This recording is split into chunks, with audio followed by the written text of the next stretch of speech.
আল্লাহর কোরআনের সবচাইতে দামি আয়াত, the greatest verse in the Quran. উবাই ইবনে কাব রাদিয়াল্লাহু তাআলা আনহুকে বিষ্ণু সাল্লাল্লাহু আলাইহি ওয়াসাল্লাম জিজ্ঞেস করলেন, উবাই বলো তো কোরআনের কোন আয়াতটা সবচেয়ে সেরা?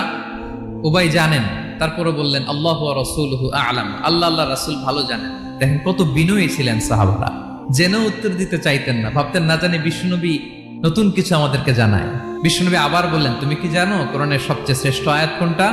এবার উবাই ভাবলেন এবার আমি উত্তরটা দিয়েই দেই। তিনি বললেন আয়াতুল কুরসি, আল্লাহু লা ইলাহা ইল্লা হুয়াল হাইয়ুল কাইয়ুম, এটা শ্রেষ্ঠ আয়াত। বিষ্ণুনবী খুশি হয়ে উবাই ইবনে কাবের বুকে একটা চাপড় মারলেন, এরকম আদরের চাপড় দিয়ে বললেন, লিয়াহনিকাল ইলমু ইয়া আবুল মুনজির, হে আবুল মুনজির, জ্ঞান এবং প্রজ্ঞা তোমার জন্য মোবারক হোক, তুমি ঠিক বলেছো। সুবহানাল্লাহ পড়ে। তাহলে এই প্রথম ইনফরমেশনটা আজকে জানলাম, কোরআনের সর্বশ্রেষ্ঠ আয়াতের নাম ৬,২৩৬টা আয়াতের মধ্যে থেকে সবচাইতে দামি আয়াত এটা।